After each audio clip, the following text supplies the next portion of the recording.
Okay, that does not get me.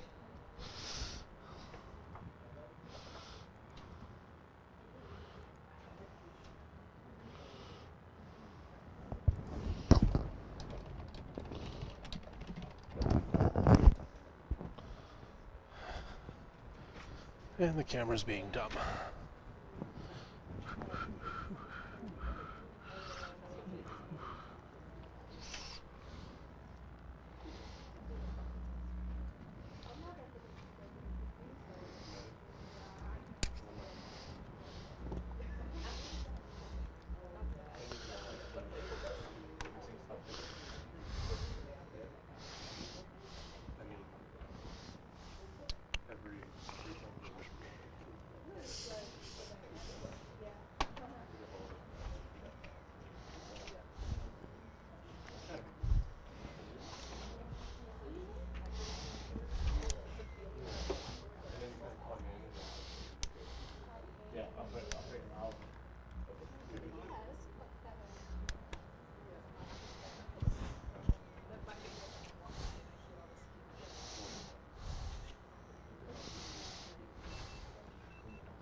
Okay, now the camera works.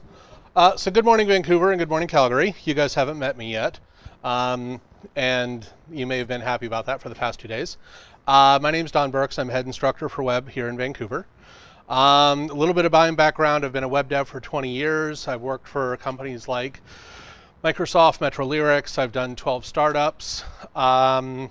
Interestingly, I started off with a degree in music, so I'm entirely self-taught as a programmer. We didn't have boot camps back when I was growing up and dinosaurs were roaming the earth.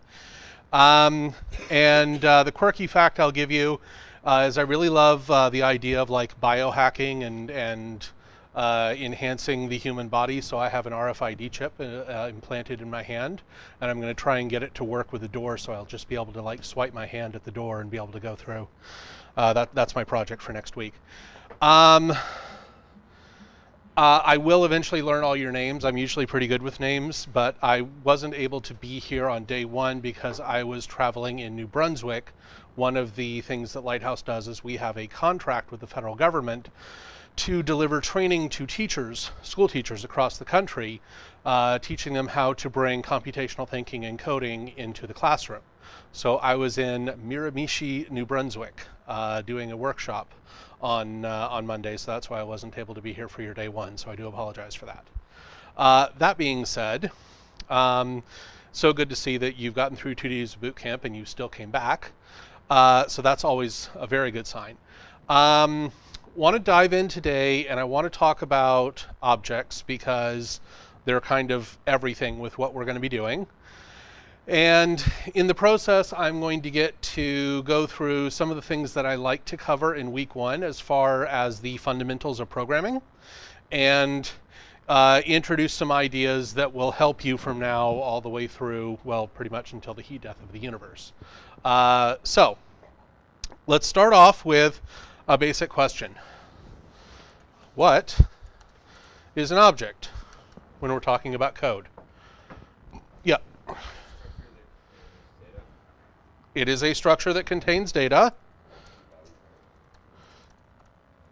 We won't even go that far yet, but we have to finish this sentence. It is a structure that contains data and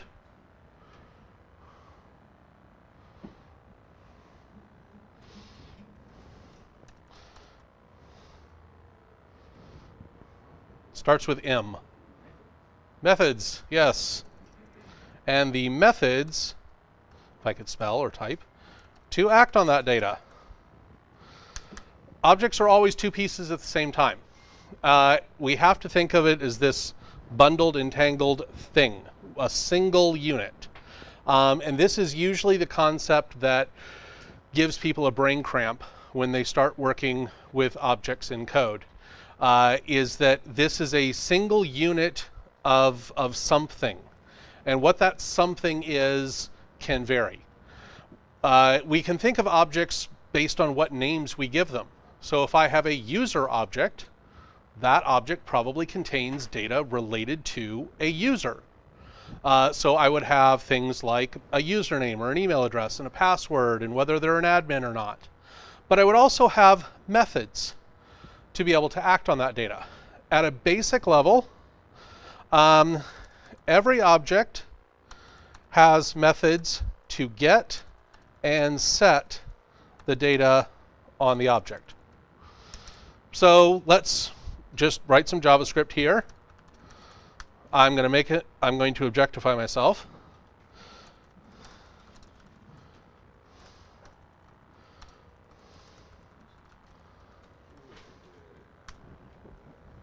How's that? And Calgary can still see me. Perfect. In Calgary, I've got Slack up, so please feel free to chime in. And Dave, thank you for keys.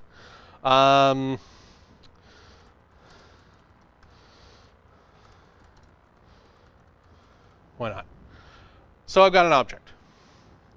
Now, if I define this in my code, and this is what an object will look like in JavaScript, one type of it. So if I define this in my code, I can now do things like console.log, don.admin. And that, of course, is going to give us false, or true, actually. I'm always in charge. Just ask me, I'll tell you. So that is a method to get that value. And I could also change my password to something else. And that is a method to set that data. Every object is going to give us getters and setters. That's a basic that we will start off with. And these are methods that are built in that we have. Simply by accessing the property name, and keys is a good way to think about it, as Dave mentioned, but I want to think of them as properties. And it's not important that we get tied up in the jargon and the lingo of it, but if we think of them as properties on this thing that we have, then it becomes less restrictive. It actually gives us more flexibility. Morning, Rosie. Thank you. So I can get properties and I can set properties. I can add new properties. I have jet lag in the worst way. I got in at like 12:30 last night. So I can set a new property on my object. And in doing so, I'm just expanding this unit of thing. It's not creating a new one and copying everything over. It's not doing anything else except just expanding what this definition is. And in JavaScript, every single bit of data that I'm going to work with is an object. So let's actually hop into the REPL for just a moment. Let me get this big enough that you guys can see it. How about that? You can guys see it in the back? Yes? Cool. Okay. So if I go into the REPL and I type the number 5. So two things are going on here, believe it or not. Let me ask the question and throw it out to you guys first. When I typed this 5, what happened? Type the 5, hit enter. Yes. What kind? Yes. I got a number object, which is good. Because one of the things that we tend to do as humans is we get very abstract about stuff and hand wavy and we gloss over things. When I type that number 5, that's not the actual object.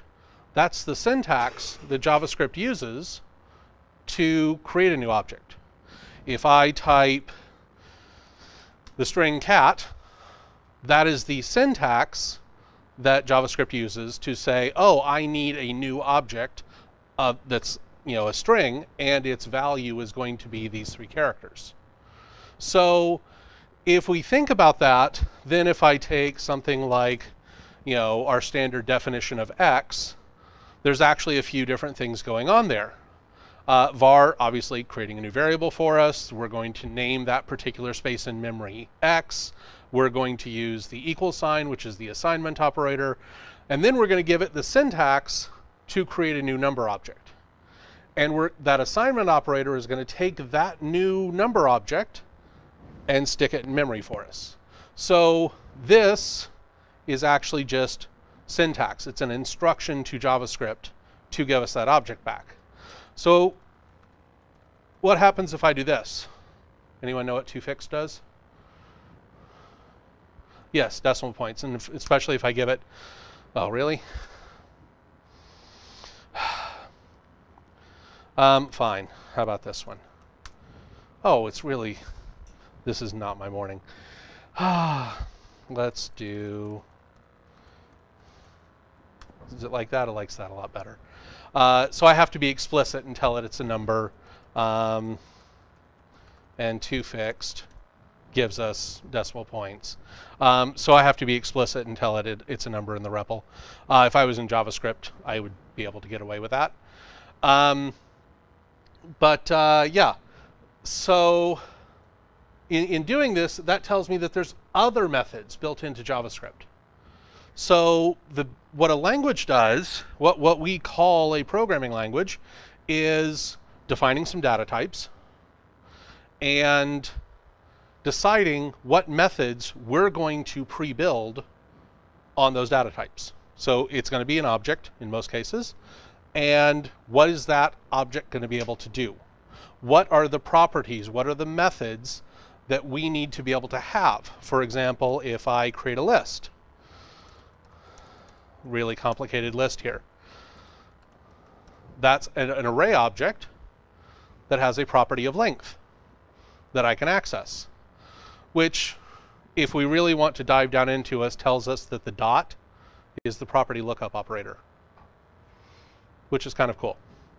And if I do list.pop, well, that's an array method that returns the last element of the array and actually changes the array in the process.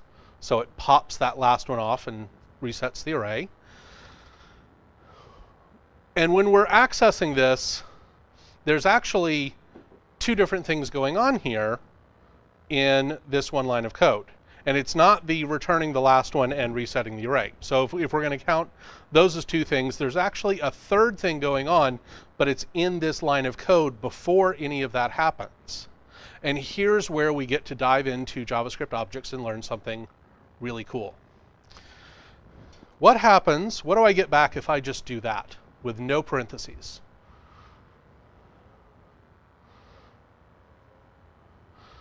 Not a reference error. Reference is a good word here, but it's not an error. Yes.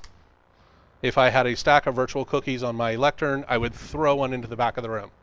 I get back a reference to a function because pop is a function defined by JavaScript that is a property of an array. So if all objects, this is why I want to call them properties, because then we start thinking about, well, this property has data in it and this property has functions in it, therefore they're different. No, they're all just properties. What we store in them is just data. What we do with that data comes later. So here I am with this list object or this number 5 object, and if I'll get the same thing if I just do this. I get back a reference to a function. Because in JavaScript, I can have the definition of a function or I can execute the function. And those are two different things. And it's the syntax of the parentheses that makes this happen.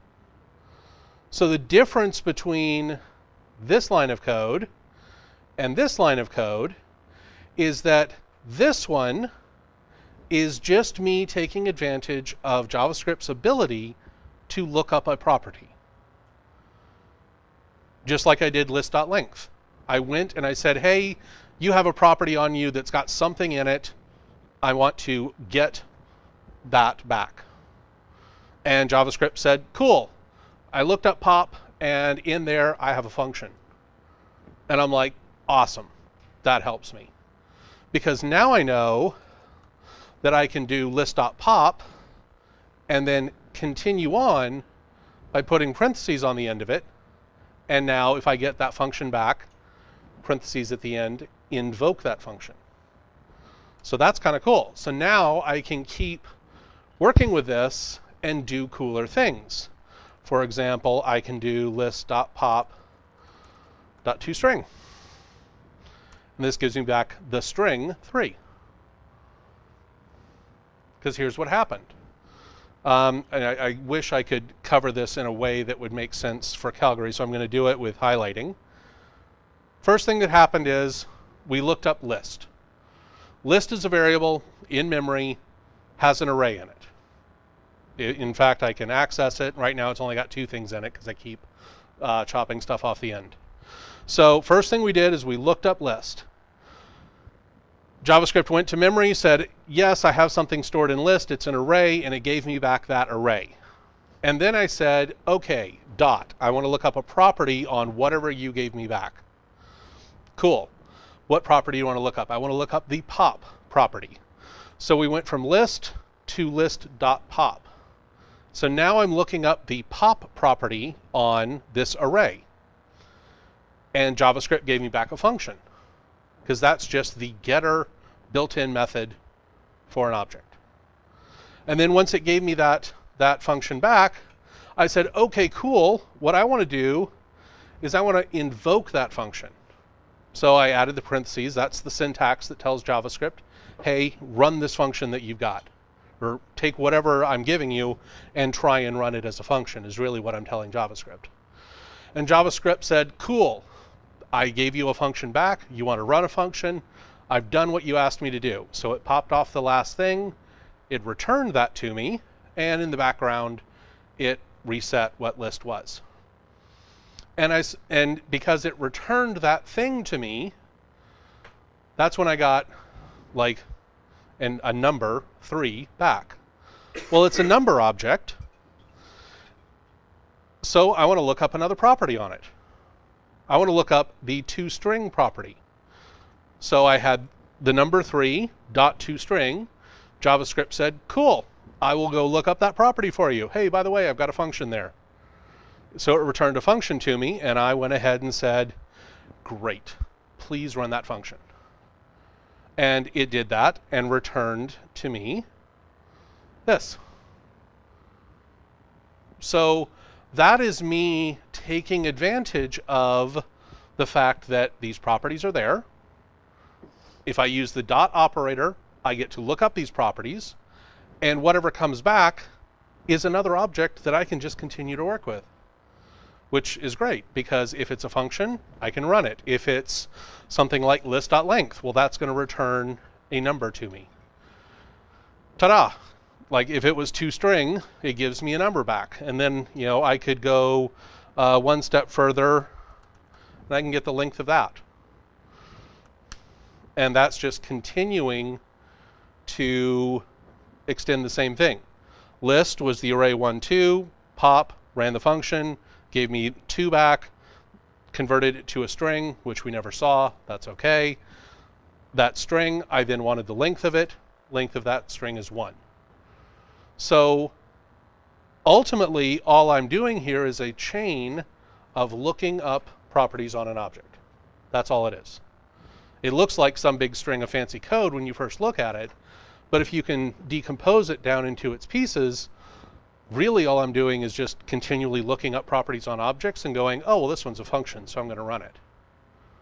So this kind of, quick question. Has anybody not seen The Wizard of Oz? Okay, good, no spoilers. So this pulls the curtain back, and you can see the guy behind with the gears and the levers, and pay no attention to the man behind the curtain. I make that reference a lot, and one time there was somebody who hadn't seen Wizard of Oz, and they actually got mad at me because I spoiled the movie for them. So, if we know that this is how JavaScript works, and if we know that this is how the objects, how we can interact with them, no matter whether we're working with an array, a string, a number, a Boolean, or an actual object, it starts to demystify it, because the process of interacting with all of that ends up being identical. At the end of the day, I've got this series of properties. Now, To Calgary's point, to Dave's point, typically we call these keys. And you'll hear a lot about key value storage. If you go and you start looking up objects and chasing down blog posts and Stack Overflow and wherever you might happen to be getting information, there's all this talk about key value storage and these are documents, not objects, and you can get way deep into the weeds of calling it a whole bunch of different names. Sometimes changing the name of it does help you to understand what's going on. Other languages call these dictionaries because we are looking up a value based on a key. If I want to know what a word means, I go to the dictionary, I find the key, which is the word, and then it gives me the value, which is the definition. That's how a dictionary works. So a lot of languages, Python is a great example of this, we'll call these dictionaries. The problem is developers are lazy, we like shorthand, and we tend to call those dicts. And you can understand how that goes wrong very quickly. I'm just going to leave that one there. But if you hear that, that's where it comes from. I'm not making bad jokes this time. So this idea of a lookup is still valid. But if we think of them as properties instead of having to think of this keys and values, because what is a key? Like, is it this special type of thing that we have to set? No. And that's where we now take a slight step to the side and we approach objects with everything that we know now with a slightly different approach. So, I'm going to do that. What am I going to get back? That's one answer. Anybody else want to take a guess? Okay, I get a vote for a string. What was yours? Okay, so I've got a couple different votes. And I will go ahead and say that function is correct. And here's where this gets cool. So if a dot allows us to directly get the value of a property, it's a property lookup. Why the heck are we using this bracket notation? Because normally we would use bracket notation when we are dealing with a set of data, like an array. And the interesting part about objects is objects contain properties. Well, that's a set of data. The list of properties on an object is a set of data. And because let's put ourselves in the situation of we still have, oh no, did I go out? Yeah, I did. Okay, so let's redefine me real quickly.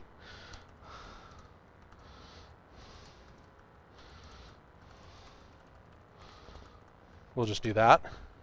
So here we go, we have this. Let's say that you had one of these for every member of your address book.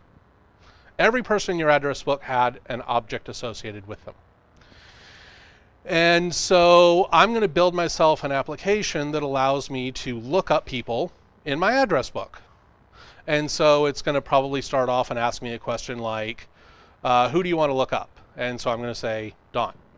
And so it's going to go through the list of people in my address book, and it's going to return this object. And it's going to say, great, I found Don. What property would you like to look up? And I would probably type in, something like email, because I would want to email Don. So I now have this variable that contains a string that is the property that I want to look up. Can I do this?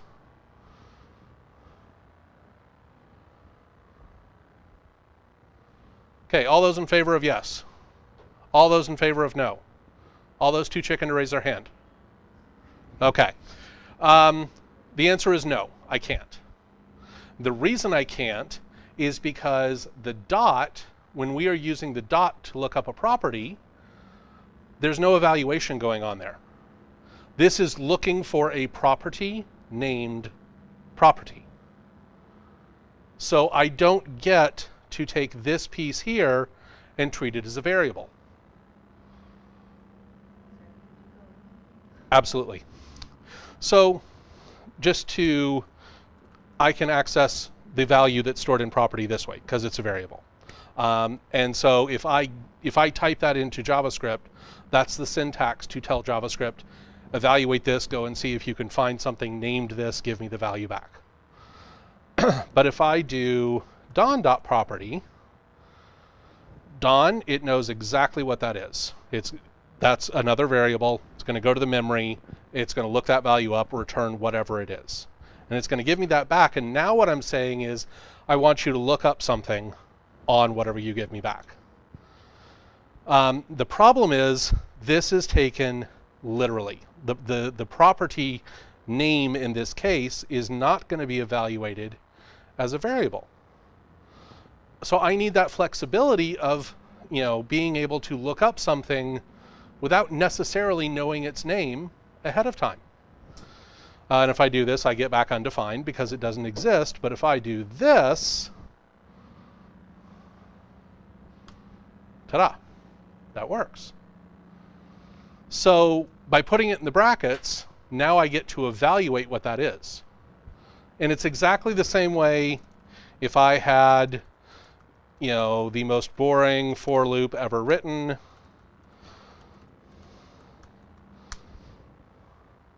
Then what's happening in every single case there is it's going and looking up what I is. But let's, well, list is already defined, so let's just redefine it. Let's go back to my full list here. And let's write our loop just a little bit differently so that I'm connecting my loop to my list. Morning, Megan.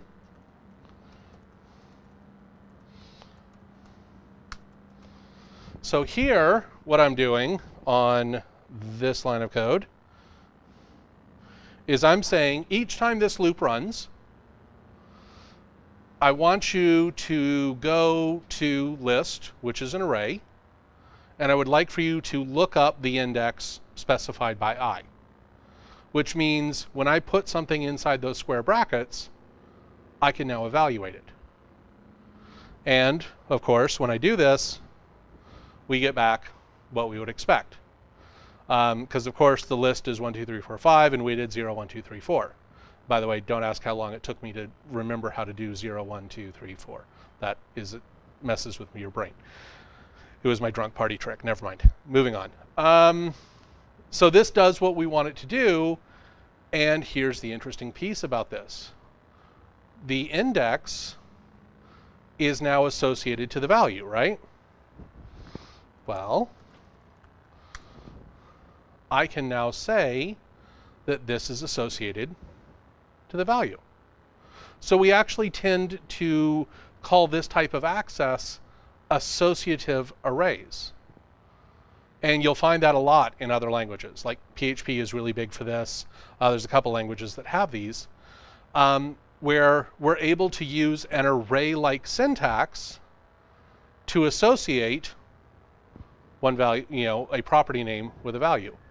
Yeah.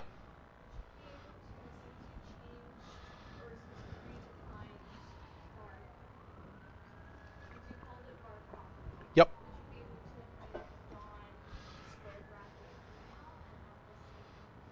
Okay, so for Calgary's benefit, the question is, because I defined this as a variable, would I be able to do, and I believe you mean this way, right? Yes, I will get the same result. But what I can't do is this. And the reason I can't do that is because email is going to be treated like a variable and doesn't exist. So I get back reference error, email's not defined. In the object, which object? We've got 3. So in the Don object, email is the property name.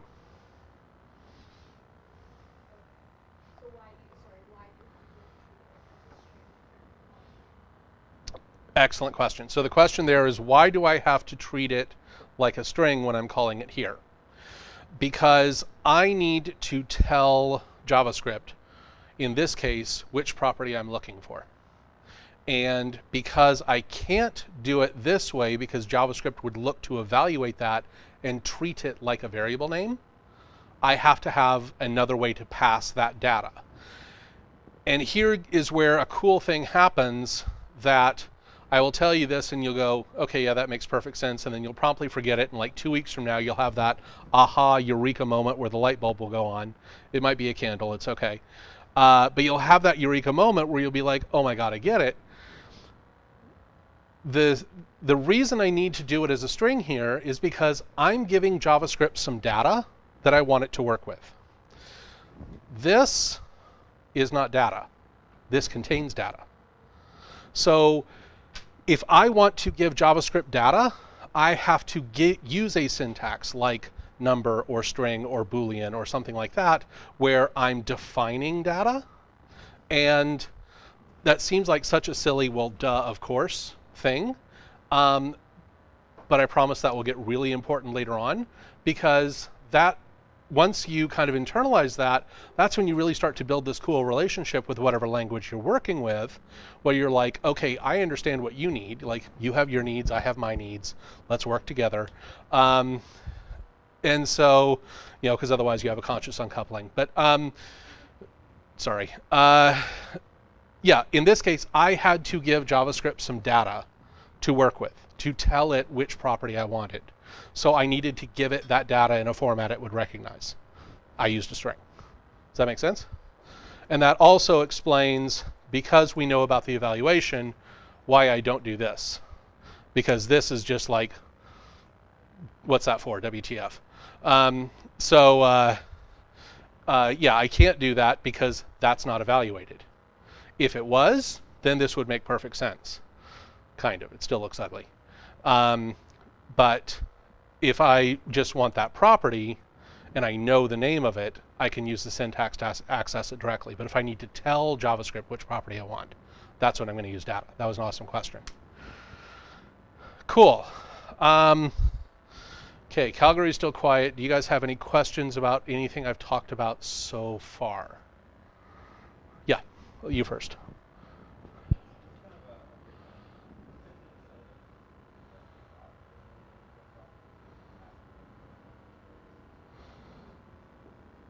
So the subtle differences between dot notation and square bracket notation. The funny part about that is I actually have to say no, and it's not because I'm denying your request. It's because the differences are about as subtle as a dump truck. And really what it comes down to is I'm going to use the square bracket syntax when I don't know the name of the property ahead of time, or when that property name is going to be dynamic in some way. For example, and here's a great way for me to demonstrate this. So I'm just going to make an array of props called name and email. So I can go back to my for loop. And what I want to do is I want to loop through the properties on my that I have defined and output whatever it is on my Don object.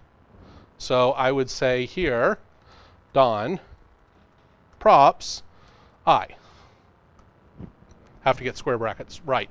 So this is what I would call dynamic, where I don't know the name, at the time I'm running this line of code, this console.log line of code, when I'm writing that, I don't know which property I'm going to be accessing at any given moment.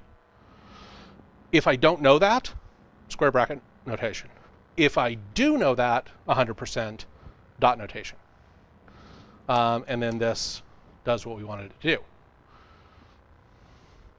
Quick question. Where did the undefined come from?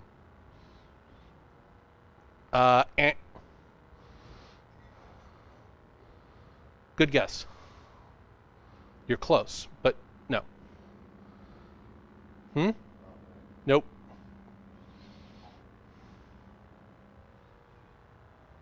What's the actual function I ran here? Technically, there's only one that would return something to me. Nope. Not console.log.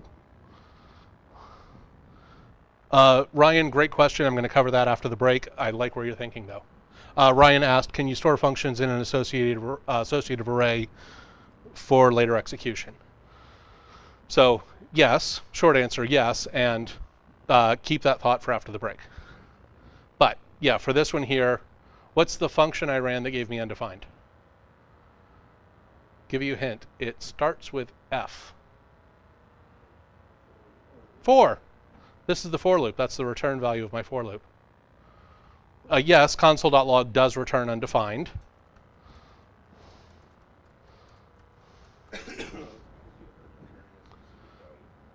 It's because I'm not returning a specific value from the block. Yeah. So this highlights the idea that every operation we take returns something.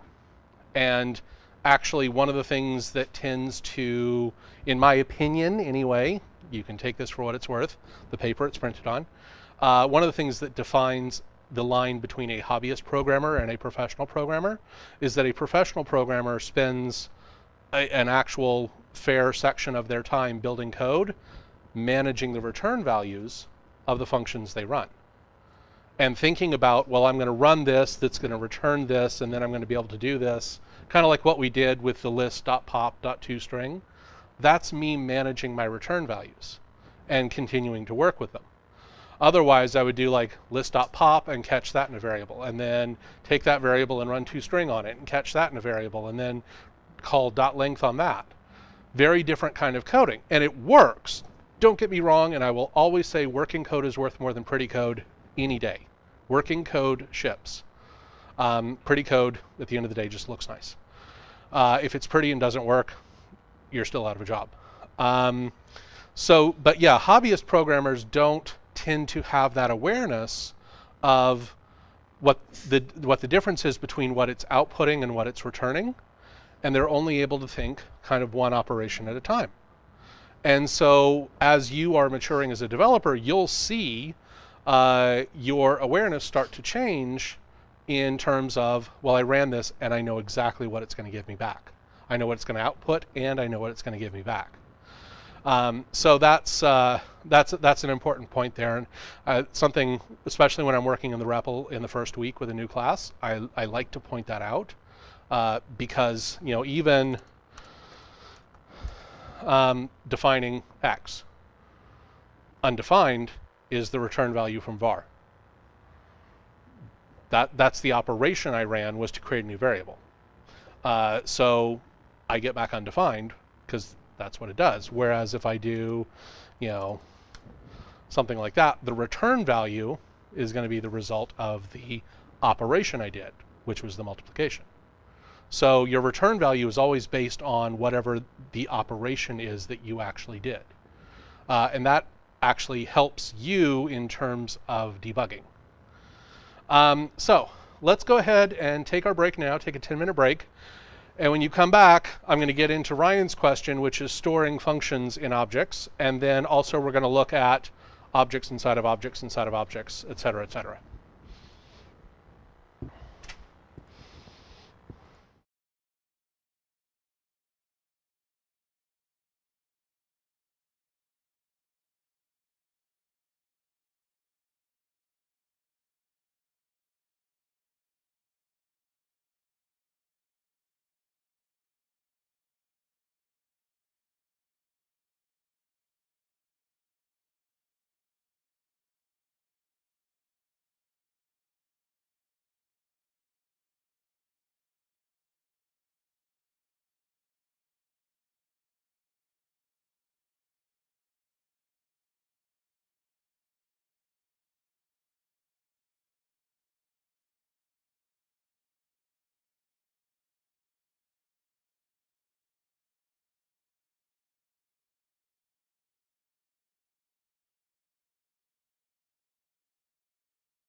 Okay, so hopping back in here, let's go back down the rabbit hole.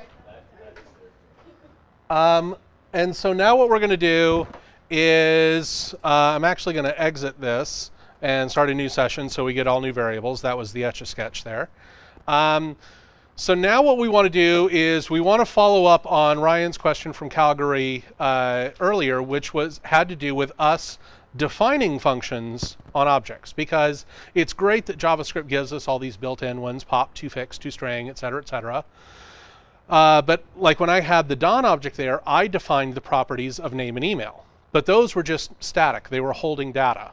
I want to be able to do something dynamic with it. I want to be able to build my own objects that contain my data, but also contain the methods that I want to be able to access that.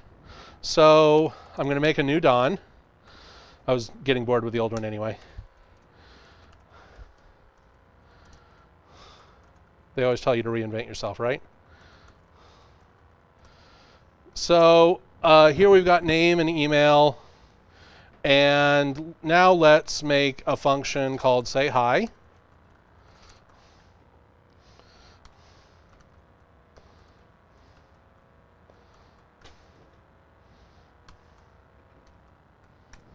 So now I have Don. And when I view that object, I see that there's 3 properties on it: name, email, say hi. And that I can see what is stored, like what data type is stored in each property. Name and email have strings in them. And because they're strings, they're static, I'm able to see the contents of them. And when I look at what's in say hi, JavaScript tells me that there is a function in there. So a function is a specific data type in JavaScript. And the reason it is different and separate is because it has the ability to be invoked. I have the ability to take that value and run it as JavaScript code. I can't do this, don.name, and then put parentheses on it. Type error. Don.name is not a function. It doesn't do anything. And as I was saying to, what's your name? Ben. Okay. So as I was saying to Ben during the break, the thing that's important, or that a lot of people find useful when thinking about this, is you think about the relationship as nouns and verbs. Verbs are actions. You know, we've been taught since like grade 3 English about the difference between nouns and verbs. And of course we thought throughout the whole time, I'm never going to need this in real life. But you do. So the nouns are things like Don, and name is a noun. But say hi, that's an action. And so just by the name of the property itself, it's telling you that something is a little bit different here. So if I think about this relationship as noun and verb, Don.name doesn't make sense. Whereas Don say hi, now that's the right kind of relationship, that if I do that, ta-da, it does what I want it to do. And that time the undefined is from, well, that's from function actually, because I didn't specify a return value. Function, if you don't specify a return, automatically gives you undefined back. So the other thing that's important that I want you to think about is a lot of times when you're first learning JavaScript, and I see this so much, you see this as one unit. That's in your head, oh, that's the function say hi. And I want you to start as of today, if you take nothing else from this lecture, I want you to start from today thinking of that as 2 pieces. One of them is say hi, because that's the property lookup. That's the getter that's going to return something. And the second piece is this, the parentheses that actually invoke it. Here's why.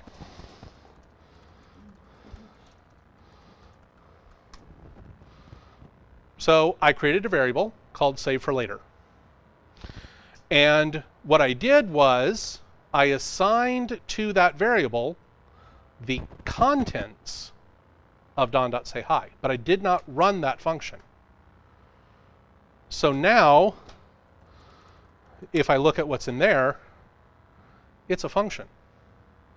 So this is its own operation and should be treated separately from this. And now I can do that, and it says hi.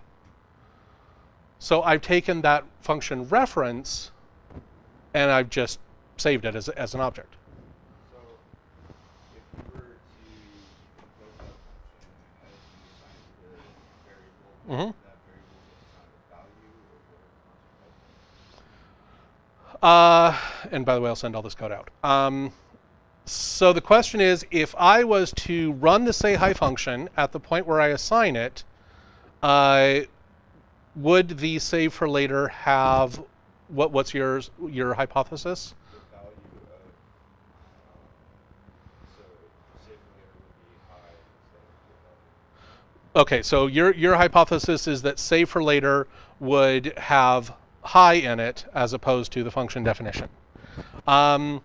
In a very journalistic way, I'm going to ask, would anyone like to argue with that?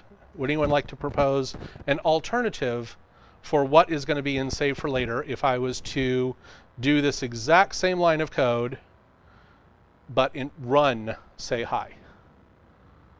Anyone want to take a guess? You're looking brave. No? The bravery went away as soon as eye contact was made. It's amazing how that happens. So I actually have on my arm the phrase, courage is deciding that there's something more important than being scared. So what did your gut tell you? I was thinking that save for later actually holds the say hi. Right now, yes. But if I was to run say hi here, if I put parentheses on the end of this, what would be in save for later then? No. Undefined. Yes. Because that's what say hi returns. If I am... Well, this isn't the console.log. Console.log's return value gets absorbed completely. It disappears. This is the function's return value. Because I didn't explicitly return anything from my function.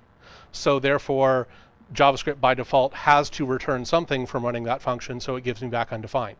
Because the return value literally was undefined. So that's what would be in save for later. This is that managing return values thing that I was talking about earlier. So if I, just to demonstrate it, I'll still get the output of hi, and it's still going to give me back undefined because assignment returns undefined. That's the operation I did on that line of code, was assignment, and assignment returns undefined. And then if I look at what's in save for later, that's the undefined that came back from the function.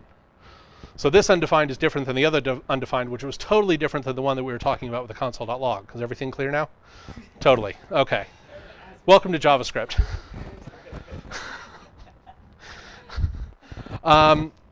So this starts to get us into now we're defining, our own objects. We're starting to put our own functions on them. But if I've got something like say hi, that's great. But what if I want to be able to write a function that can access the other properties on my object? Because I said earlier that a structure that contains data and the methods to act on that data. I mean, we're making this Don say hi in like, Puppet Master kind of way, dance, monkey, dance. But we're not actually working with the other data on the object. So we want to do that. So I'm going to write this out, and then we're going to talk through it.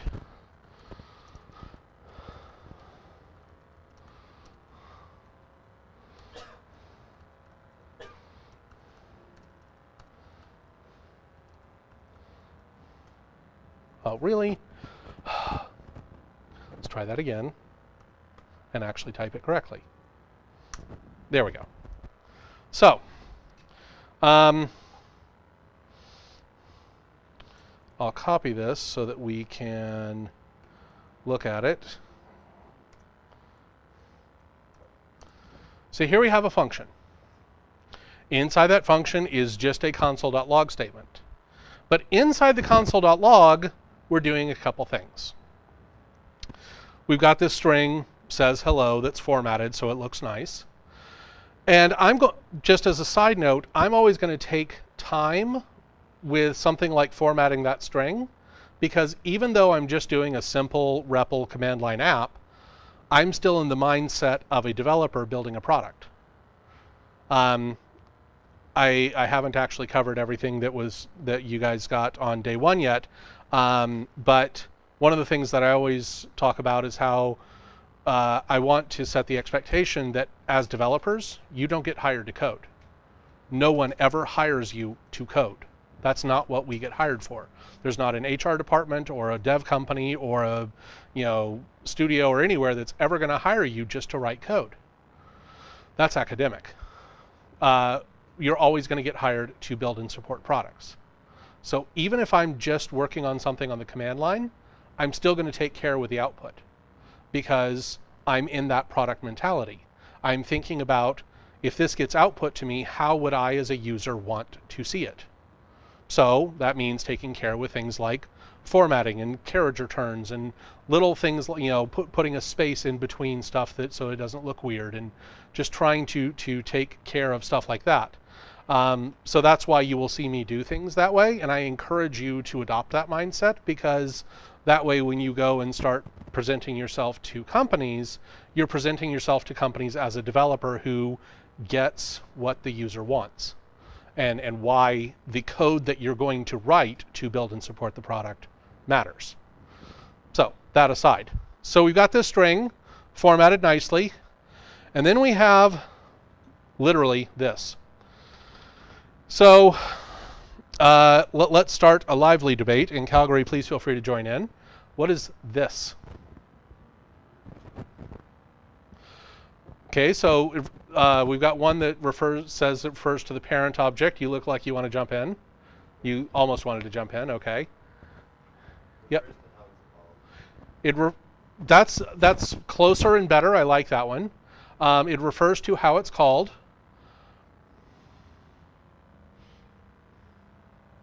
Anyone else?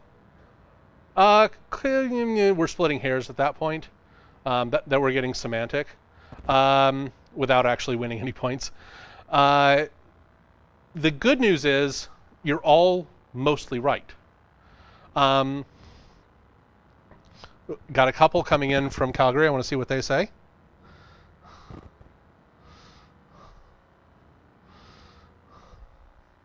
This refers to the specific object that the thing is called on. Okay. And Fafik bailed. Okay. Again, mostly correct. This in JavaScript is a hard concept. And it's even hard to talk about, because you end up saying like this, and that, and this over here. But the concept of the keyword this in JavaScript is one that honestly some people go for years without truly wrapping their brain around. And in most cases, as soon as you think you know what it is, you don't. But you're closer. So if you don't get it right away, don't be hard on yourself. I know JavaScript devs who've coded for 4 or 5 years and still struggle to explain properly what this actually references. So the definition that I use is that this is a reference to the object that called the function. And if I look at how I'm going to access this function. So this is my say hello function on my Dawn object. So if I look at how I'm going to access that, I'm going to call Dawn.sayHello. And knowing how I'm going to access that tells me beforehand, before that function even runs, what this is going to reference. And here's an easy way to remember. It's called left of the dot. So if the dot is the property lookup operator, that's defining the context of that function, like how we're looking up that function, right? So whatever is to the left of the dot, that's what that's going to refer to.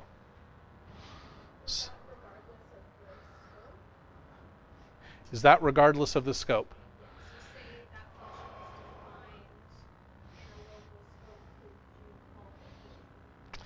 The function is defined in a local scope in the sense that it's a property on the object.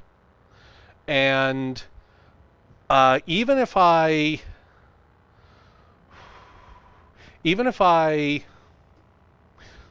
okay, here's what I'm going to do. You're not wrong. However, I have another example I want to give. Ask me that question again in about 10 minutes. It's a good question, but right now, let's go one step at a time. And so right now, what is left of the dot is the object Don. So therefore, when I invoke that function, this dot name refers to the Don object. So dot name is looking up the property name on that object. This just gets defined as Don, almost as if I had done this. That isn't what happens, but as if I had done that. And so then, if I look up that property, no problem, there's a property there, it contains a string, returns the string, that string gets concatenated, and I get Don says hello.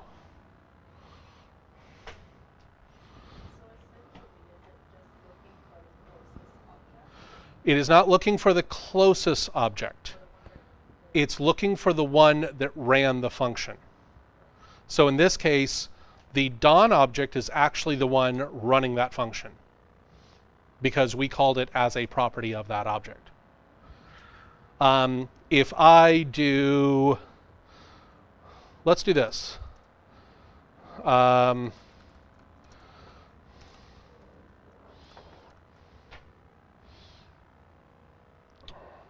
Yeah, let's just define it that way. So this is now a global function. You know, it's like a full function declaration, just named surprise, not connected to anything else I've defined in memory. And what I'm going to do is console.log this. Before I run this, Dave says undefined object. Dave, was that in reference to what this is going to be defined as?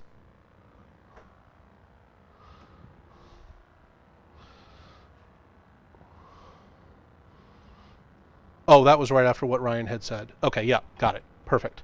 So before I run this, does anyone want to take a guess at what this is going to refer to? Because I said this is a reference to the object that invokes the function. There's no left of the dot here. There's no dot here whatsoever. So this is not undefined. Because undefined can't do anything. Undefined has really no properties or anything. It's not going to log the function itself. Nope. Nope, not an error. Otherwise, we wouldn't be able to define functions. So,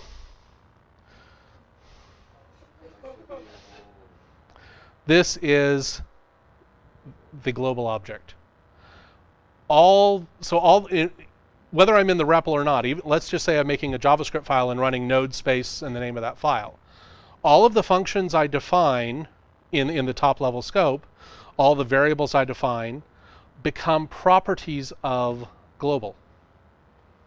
And that's why down here we see Don, save for later, and surprise.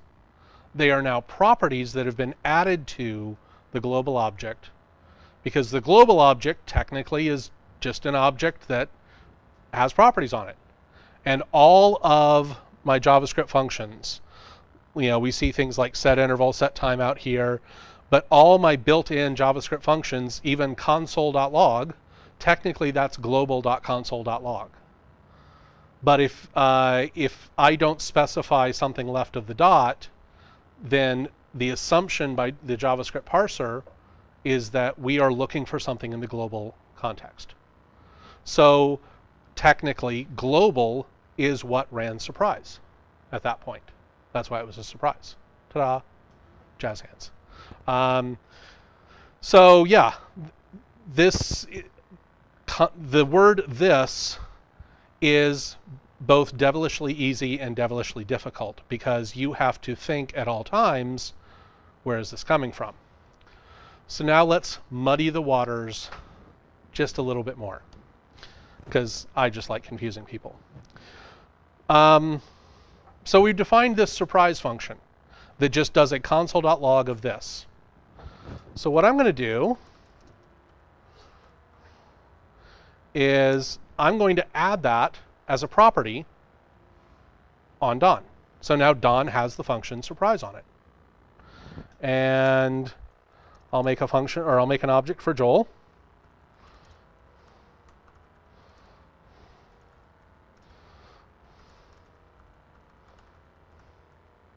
And I'll add surprise to that one.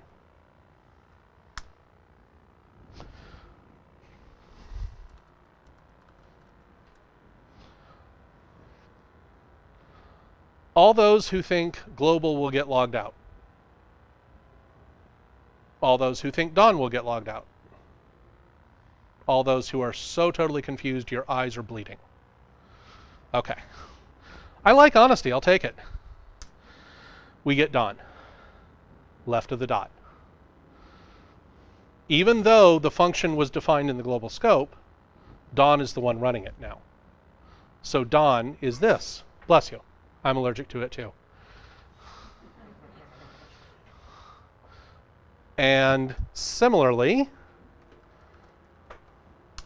surprise, we get Joel, left of the dot.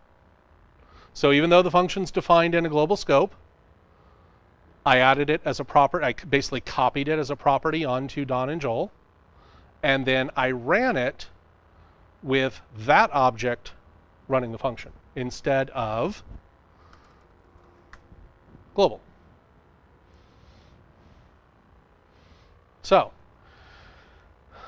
I'm introducing this to you so that you start to wrap your brains around it. And you will continue to wrap your brains around it until about 2022. And then you'll come back and you'll be like, Don, I totally get it now. And I'll be like, cool, explain it to me. Crap. Yeah. Just to clarify, so say you hadn't defined surprise in Joel, but you called Joel dot this surprise, would it return undefined? Ooh, okay. Joel, you mean Joel.this.surprise? Okay, so Joel.this would assume I was looking up the property this on Joel.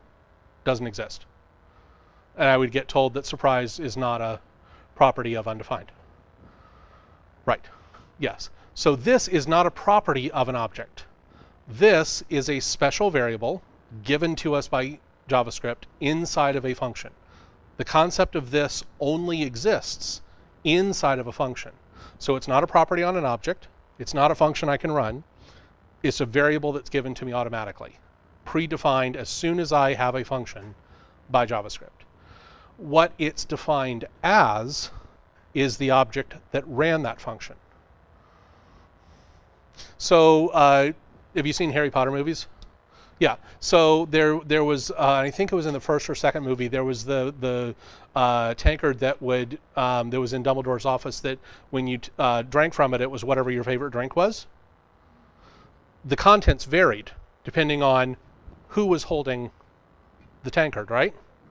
That's what this is. This is that tankard. That would be great. Yeah, okay. I will do my best. Fortunately, I've read all the books and seen all the movies. So, all right. And actually, I'm going to keep using that analogy because that one's pretty good. That's actually a really good analogy for what this is. Yeah, because it's based on who's drinking from it. So based on which object ran the function, that's what this is.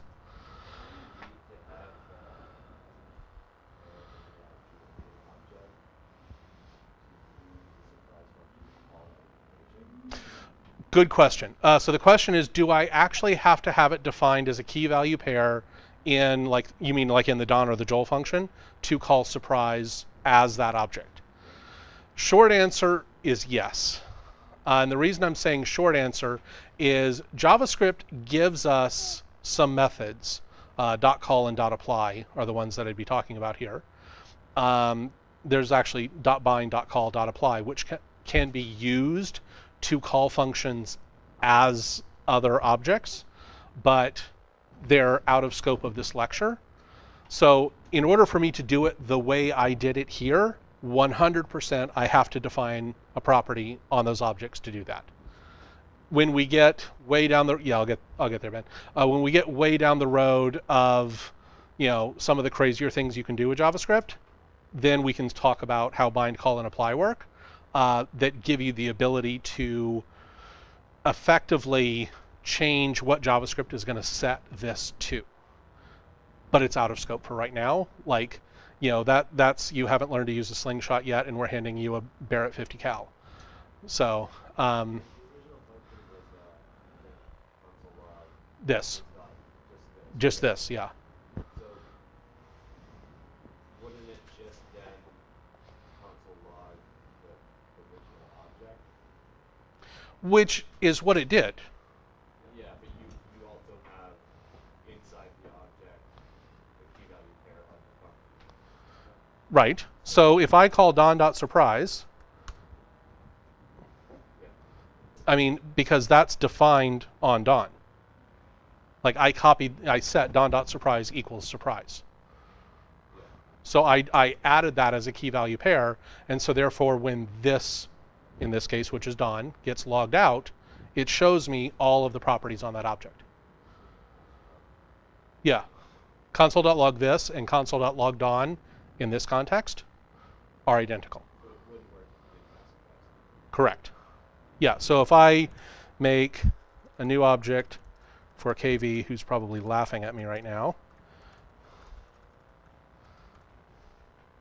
and I define those two properties on it, and I try and do that, it's not a function, and this is where it's important to be able to separate those two things. It's not KV got this. No. This is never should be considered a property of an object. That's why I said it's something that only exists inside of a function. Yeah. You never look up this on an object. That won't ever work. Yeah, if I, those don't exist. That is a variable, just same as if I did var x equals 10. It's a variable, but JavaScript defines it for me inside of functions. It's one of a couple different variables that get predefined for me every time a function is created.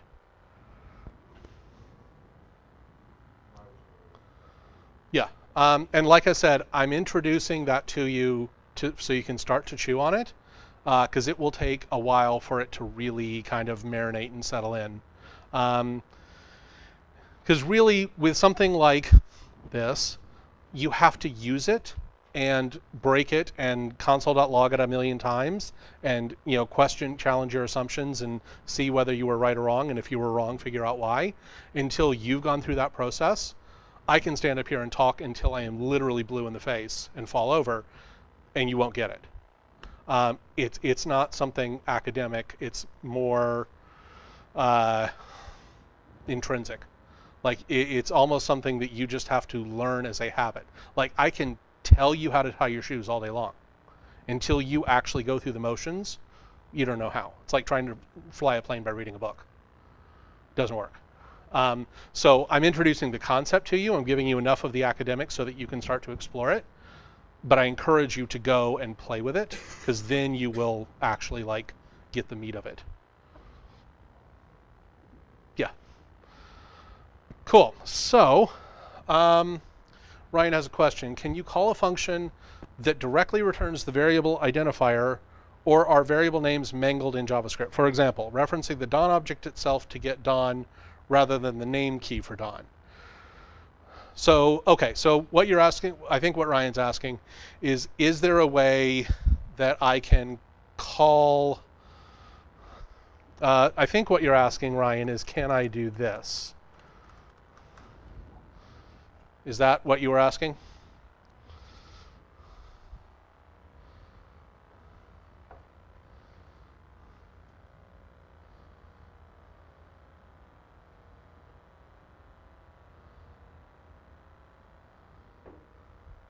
I've often wondered if they put the 7-second delay in there to keep me from swearing, but it never gets edited out, so.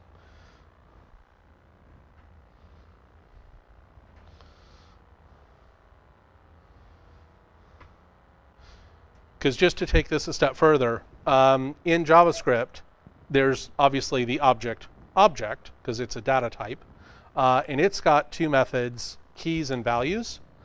And so I can use it to return an array of all the property names or all the values.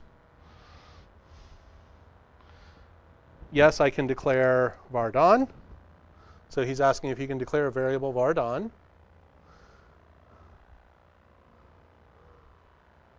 And get the name Don back from it directly. Only if I do this.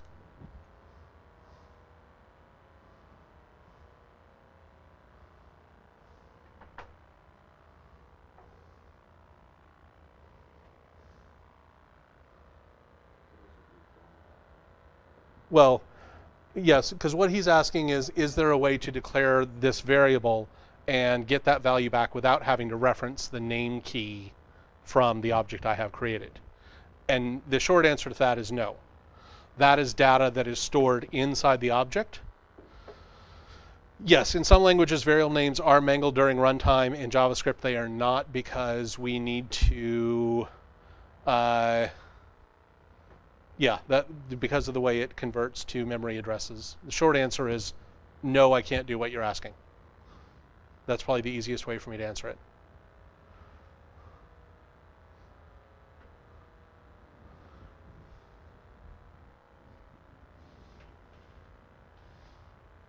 Basically assume that JavaScript variable names stay the way you want them when it gets evaluated.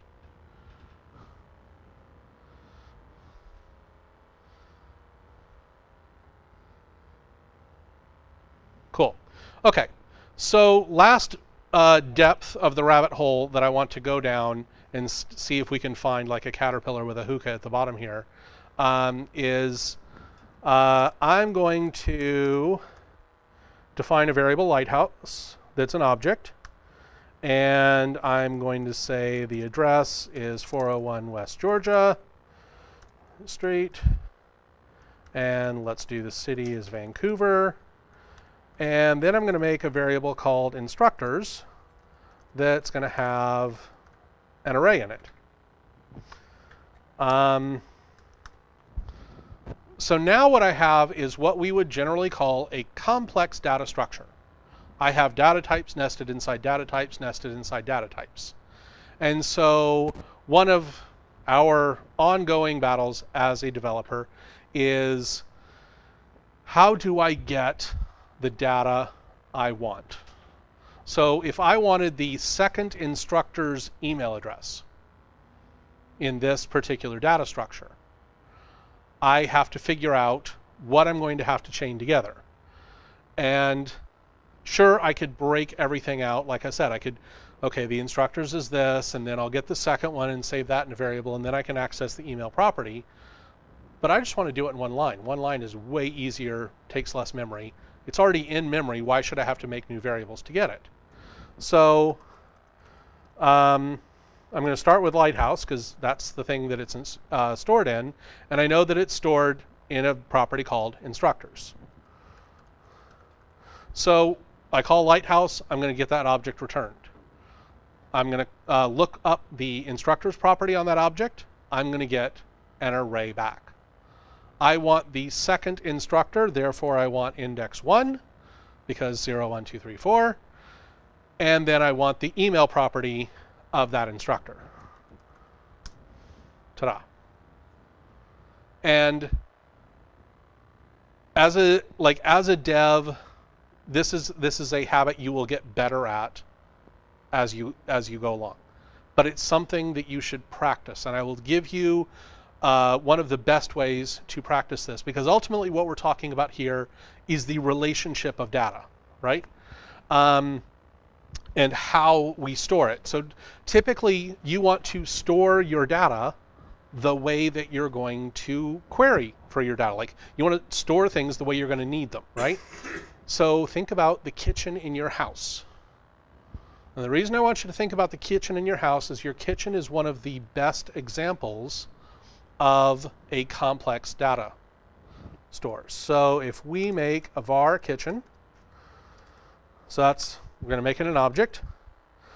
And let's say we make cupboards. So that's going to be an array because it's a set of things. I have multiple cupboards. Well, what's in my first cupboard? Well, maybe it has shelves. Actually, the cupboards actually are probably going to be an array of objects. So my first object is going to have shelves in it. And so my first shelf is going to be an array, for example. And let's say I've got salt and pepper and masala and Montreal steak spice. Why not? What every good cupboard should have. And my second cupboard is going to have coffee filters and paper towels and Ziploc bags. Whatever. Disorganized. Totally fine. Theoretically, let's say that this was how I start typing everything out. And it's okay if I do this in a Sublime, window and just get it all typed out and working. But the cool thing is now, oops, oh, thank you.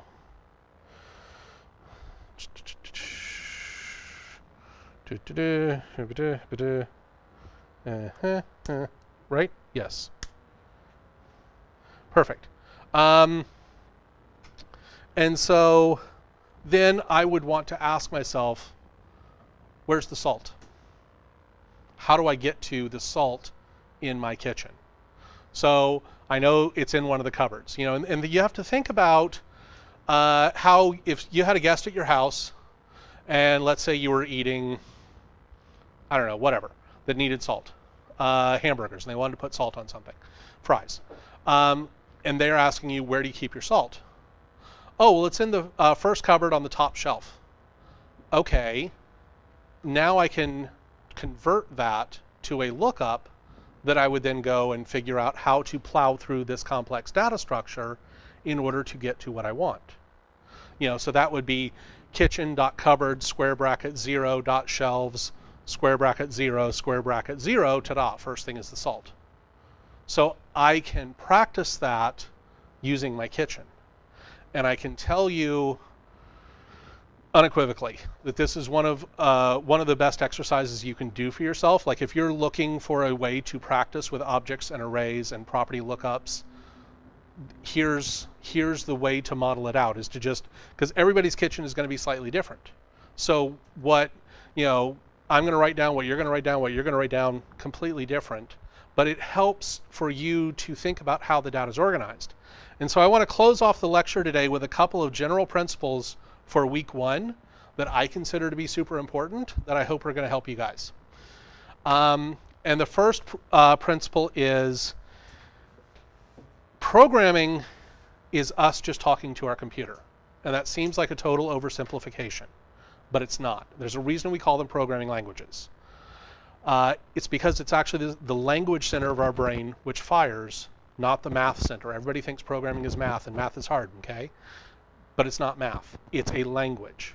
So it's us talking to a computer. But when we're coding, what we're doing is we're translating a solution that we've already figured out and talking to the computer and telling it how to do it in a language it understands. That leads us to a very interesting conclusion, which is, as a human, we have to have figured out the solution first. If you can't figure out how you would solve the problem as a human, you can't tell the computer how to do it. And that's critical, because a lot of people come into the world of development thinking that they don't have to understand the problem, that they just wiggle their fingers on the keys, curly braces, square brackets, commas, and magically the solution pops out. That big do what I mean button that's right next to the any key. And unfortunately, we don't have that. We are the do what I mean button. So when you're approaching the problem solving, and when you're approaching something like, how do I find salt in my, in my cupboards, that's an exercise for array methods like .filter, .find, That's, if you wanted to alphabetize your cupboards, you could actually use JavaScript methods to reorganize your cupboards for you and give you a printout of what should be on every cupboard, every shelf. Once you have that data, you approach it the way you would solve the problem. And then you convert that solution into steps the computer can do much more quickly and much more accurately repeated than you can. So that's the first principle. And the second principle, it's kind of tongue-in-cheek, but it's something that has saved me countless hours of grief. And I will tell you that the secret to programming is LSD. Sadly, I don't mean acid. I mean this. These three things are the core of every step you're ever going to take with a computer. They are the core of every operation you're going to do. Every line of code you're ever going to write involves these three things. And this is also a really awesome way to approach debugging a problem. And a lot of what we want you to be building in the first week is, yes, your fluency with JavaScript as a language, but more importantly, what we want you to be building is your approach to solving the problem, to using the language as a tool, and for when your code doesn't work, how do you approach solving that question? So, logic. Am I telling the computer to do the operations in a logical order that will produce a successful outcome? This is your rubber duck debugging question. This is going through step by step, operation by operation, and figuring out, when you talk to your Larry, am I giving it the right order to do things? And if you can't write down the order in which you as a human need to solve that problem first, then you're pretty much guaranteed the code isn't right. So as a human, you have to be able to pseudocode that problem first, and then translate that for the computer. And yes, there will come a point when you don't always have to pseudocode first, but I will tell you that even as somebody who's been coding for a very, very long time, like I ran into a bug last week on something I was working on where literally I had to sit down and write out the steps, and I had my candle moment where I'm like, oh my God, I'm such an idiot. Because I realized what I was doing wrong. I had to rubber duck debug the problem, and I was asking myself this exact question. Syntax. Am I using the correct methods and the correct operations that match my logic? So you know logically, step by step, what has to happen.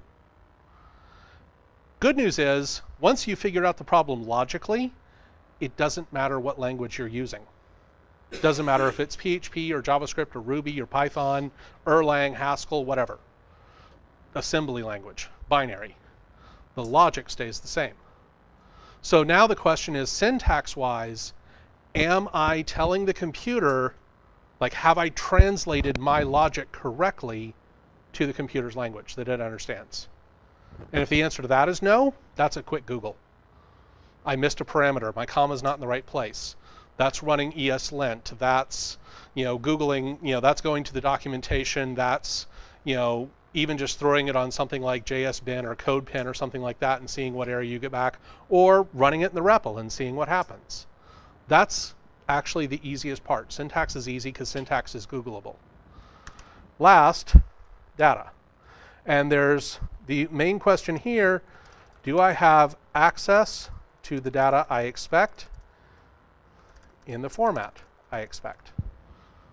And I will tell you from experience that if the answer to this question is no, you're done. You're dead in the water. We start with data. Without data, we have nothing to do. Our functions either act on data or create data. If we don't have data, we got nothing.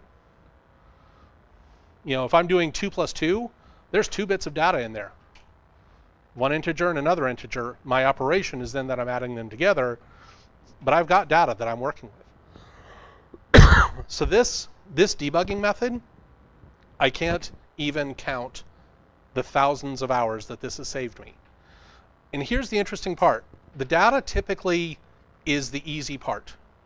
You either have access to it or you don't. Whether it's coming from a file, a database, an API, a user's typing it in, usually the data is given to you in some way. The logic, you figure that out once. Again, it doesn't matter what platform you're on. Doesn't matter whether you're in JavaScript or Ruby or Rails or Express or whatever framework you're in. The logic doesn't change because the problem hasn't changed. If I need to give you directions to Stanley Park, the directions don't change if I give them to you in French or Spanish or sign language or Urdu. It doesn't change. So the logic doesn't change. Everything that's left is syntax, and syntax is Googleable. So focus this week when you're working on your debugging. Verify your data first. Double check your logic next. And then if it's syntax and you can't see it, start by Googling it. You know, grab a mentor. Even just grab the person next to you like, hey, look at this. What's wrong? Okay, maybe don't do that, but you get the idea. Because that actually is the easiest part. And a lot of people get hung up on the syntax. Oh, I have to pick the perfect method. If everything starts off as a for loop, that's fine. It works. If you don't get to like for each and map and filter and inject and all those methods until later, doesn't matter. You can do it all with a for loop. The logic is what matters. So those are my two big principles that I wanted to give you guys for week one, because that will make a huge difference in your ability to approach solving your problem and being able to break down what the actual problem is. I will send out a log of all of the stuff I did in the REPL, like all that terminal stuff for you, and I'll also send out these two things in notes. Any questions before I run away? Crickets, tumbleweeds. Calgary, how you guys doing?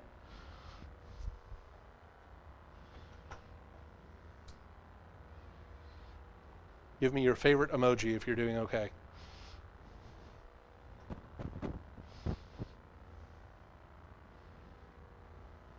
Now they have to go pick their favorite emoji.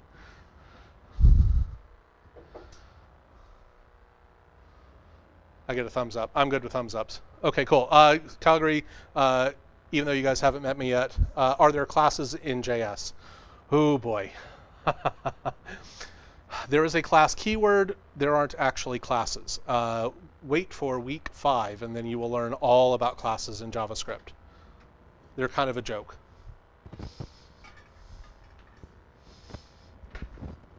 But Calgary, for you guys, especially because you're remote, please know that I am on Slack, and this goes for you guys as well. I'm on Slack, and I'm always on Slack. It goes to my phone, so it vibrates at like 2 in the morning. And you can talk to some of the older students. I answer questions at all hours. So you're always free to email me. You are always free to Slack me. My desk is right there. Don't let the punching bag intimidate you. Please feel free to come bug me at any point with any question. My job is to make sure you have what you need to be successful in the course. Cool. Awesome to meet you guys.